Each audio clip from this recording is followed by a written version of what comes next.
আলহামদুলিল্লাহ আলহামদুলিল্লাহি নাহমাদুহু ওয়া নাস্তাঈনুহু ওয়া নাস্তাগফিরুহু ওয়া নু'মিনু বিহি ওয়া নাতাওয়াক্কালু আলাইহি ওয়া নাউযু বিল্লাহি মিন শুরুরি আনফুসিনা ওয়া মিন সাইয়্যাতি আ'মালিনা ওয়া মান ইয়াহদিহিল্লাহু ফালা হাদিয়া লাহু ওয়া নাশহাদু আল্লা ইলাহা ইল্লাল্লাহু ওয়া নাশহাদু আন্না মুহাম্মাদান আবদুহু ওয়া রাসূলুহু আম্মা বা'দ।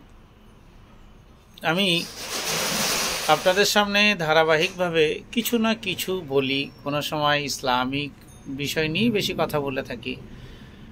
আমাদের প্রিয় নবী হযরত মুহাম্মদ সাল্লাল্লাহু আলাইহি ওয়াসাল্লাম থেকে আরম্ভ করে প্রথম নবী হযরত আদম আলাইহিস সালাম পর্যন্ত যে কথাবার্তাগুলো বলে থাকি, সেই সব বিষয়গুলো তো হযরত আদম আলাইহিস সালামের পরপর যেগুলো এসেছে সে নিয়েও আলোচনা করেছি। দ্বিতীয় আদ কাকে বলা হয়েছে বা দ্বিতীয় আদম কাকে বলা হয়েছে সে নিয়েও আপনাদের সামনে আলোচনা করেছি। তো তার ভিতরে অনেক নবী রাগী ছিলেন, অনেক রসুল রাগী ছিলেন। তো আমার সঙ্গে আমার প্রিয় নবী হযরত মুহাম্মদ সাল্লাল্লাহু আলাইহি ওয়াসাল্লামের আরশের আজিম থেকে যখন আমার প্রিয় নবী হযরত মুহাম্মদ সাল্লাল্লাহু আলাইহি ওয়াসাল্লাম বান্দাদের জন্য নামাজ উপহার নিয়ে পৃথিবীর বুকে আরোহণ করছেন, এমস্ত অবস্থায় চতুর্থ আসমানে একজনের সাথে দেখা হলো। তিনি হচ্ছেন আমাদের নবী মুসা নবী। তো মুসা নবীর উপরে কিছু মজেজা ছিল, সেই মজেজাগুলো আপনারা অনেকে জানেন। তিনার হাতে একটা লাঠি ছিল, সেই লাঠিটা তিনি যেখানে ফেলতেন বলতেন যা সাপ হয়ে যা, তো সাপ হয়ে যেত। তো সেই লাঠির মাধ্যমে নীল নদকে স্পর্শ করেছিল, নীল নদ দুভাগে ভাগ হয়ে গেছিল। এমনকি ডান হাত বাম বগলে যখন রাখতো, হাতটা বার করলে আলোয় আলোকিত হয়ে যেত।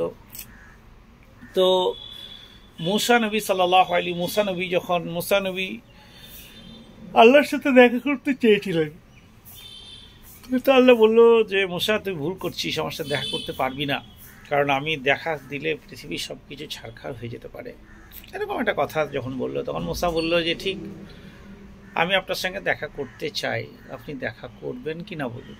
তো আল্লাহ তাবারক ওয়া তাআলা বললো তুই যখন নাছার বান্দা তাহলে তুই আয়। তো কোথায় দেখা করব? তো বললো আমাকে একটা পাহাড়ে আয়, সেখানে এসে তুই দাঁড়া, আমি তোর সাথে। আল্লাহ তাবারক ওয়া তাআলা সামান্য একটু শুধু ঝুঁকেছিল বা হাতের কোনো একটা অংশ দিয়েছিল। তো আলোর তাজিল্লা দেখে মুসা কিন্তু অজ্ঞান হয়ে গেছিল। মুসা যখন হুঁশ ফিরল তখন আল্লাহর কাছে ক্ষমা প্রার্থী হলো। তো এই জামানায় আমার প্রিয় নবী হযরত মুহাম্মদ সাল্লাল্লাহু আলাইহি ওয়াসাল্লাম খুব নম্র বিনম্র ছিলেন। মুসা আলাইহিস সালাম কিন্তু খুব রাগী ছিলেন।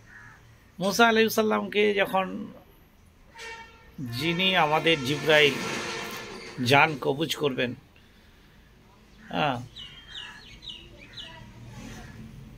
আজরাইল যখন জান কবুজ করবে, তখন কিন্তু আপনাকে ছেড়ে দেবে না। জিবরিল আমিন হচ্ছে অভিবাহক।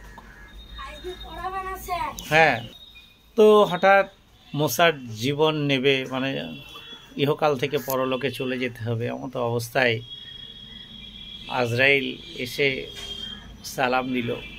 সালাম দিয়ে বলেছে তুমি রেডি হও, তোমাকে নিয়ে যাওয়া হবে, এই জীবনের পর্ব প্রায় শেষ, তোমাকে ওই জীবনে চলে যেতে হবে। এত রাগী মুসা এক চর বেশি দিল ফেরেশতার মুখে। ফেরেশতা তো ঘুরে বাড়ি চলে গেল। আল্লাহর কাছে কি বললো, আমি ওর জীবন নিতে যাব না। বলছে আমি যে যাব তা আল্লাহ আমাকে কোনোভাবে জানিয়েছে যে আমাকে নিয়ে যাবে বা আমি তোমার কাছে চলে যাব? তা আল্লাহ বললো তাও তো, তুমি তো বলনি কিছু, তুমি ওইভাবে তার কাছে গেছো কেন?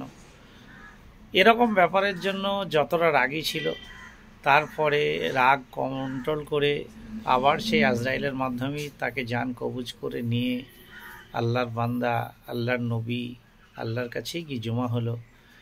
আমার নবী আর মুসা নবী এরা যে কত পার্থক্য ছিল সেটা আপনাকে বলে দিলাম। কারণ মুসা ছিল একটা রাগী মানুষ এবং তুতলাতে ততভাবে কথা বলতো।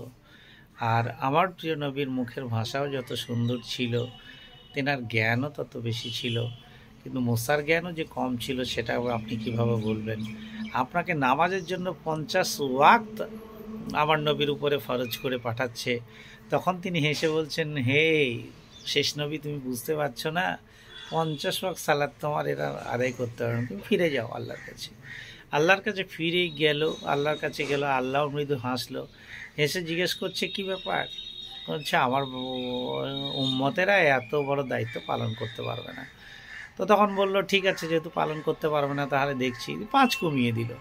আবার ফিরে এলো, ফিরে এসে একই কেস, এরকমভাবে 4 নয়, 5 নয়, 6 নয়, 7 নয়, গত 9 বার আপ ডাউন করলো। 9 বারে 5 নয় 45 বার কমে গেল, 5 ওয়াক্ত নামাজ আপনার উপরে ফরজ হলো। তাহলে মুসাও যে আপনার জ্ঞানী লোক নয় বা মানে বুদ্ধি জগৎ নেই তা বলা ভুল, আমরা সবই জানি, জানার পরও তাদেরকে কতটুকু স্মরণ করছি এটাই বলার বিষয়। আসসালামু আলাইকুম ওয়া রাহমাতুল্লাহি ওয়া বারাকাতুহু।